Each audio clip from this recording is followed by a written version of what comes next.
అందుకే స్వామివారు ఈ అవతారం గురించి చెబుతూ స్వామి అన్నారు, ఈ అవతారములో శిక్షణ ఉండదు.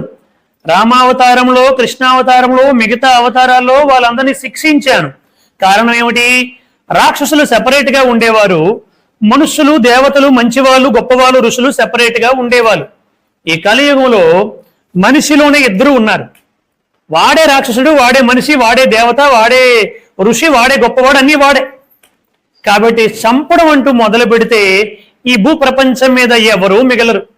కాబట్టి ఈ సత్యసాయి అవతారములో సంహరణ లేదు, సంస్కరణ మాత్రమే అని చెప్పారు సత్యసాయి పరమాత్ముడు. కాబట్టి మనం అదృష్టవంతులు అయ్యాం. లేకపోయి ఉంటే మన పని కూడా, మనం చేసినటువంటి తప్పులకి ఏ శిక్ష పడి ఉండేదో మనకి కూడా. అవతారం అని చెప్పంటే సర్వాంతర్యామి, సర్వశక్తిమంతుడు, సర్వజ్ఞానవంతుడు. ఇది అవతారానికి ఉన్నటువంటి కొన్ని లక్షణాలు అన్నమాట. ఈయన అవతార పురుషుడా కాదా అని ఎలా నిర్ణయిస్తామంటే అతడు సర్వాంతర్యామి, అంతటా కూడా ఉండాలన్నమాట. అతను వ్యాపించలేనటువంటి స్థానం అంటూ ఉండకూడదు, అన్ని చోట్ల కూడా ఉండాలి. సర్వశక్తిమంతుడు, ఆయన ఏదైనా చేయగలిగి ఉండాలి. అలాగే సర్వజ్ఞానవంతుడు, ఆయనకి తెలియనటువంటి విషయం అంటూ ఏది ఉండకూడదు. నిగూఢమైనటువంటి విషయాలను స్వామి అత్యంత సరళంగా చెప్పడం మనం చూసాము.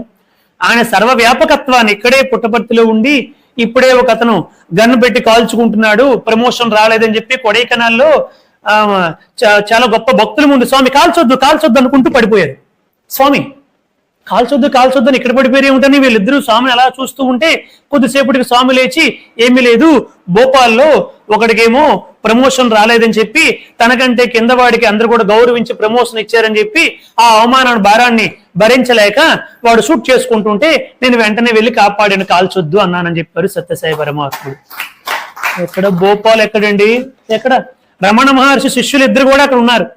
ఆ సందర్భంలో అరుణాచలం నుంచి వచ్చినటువంటి రమణ మహర్షి శిష్యులు స్వామివారి పక్కన ఉన్నారు. ఎక్కడ భోపాలు, ఎక్కడ కొడైకెనాల్? అటువంటివి మనం కొన్ని లక్షలు చూసాం సత్యసాయి అవతారములు.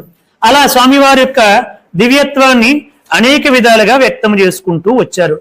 స్వామివారు మనల్లందరినీ మనిషిని మాధవుడిగా, పురుషుని పురుషోత్తముడిగా, నరుణ్ణి నారాయణుడిగా మార్చడానికి వచ్చినటువంటి అద్భుత అవతారం.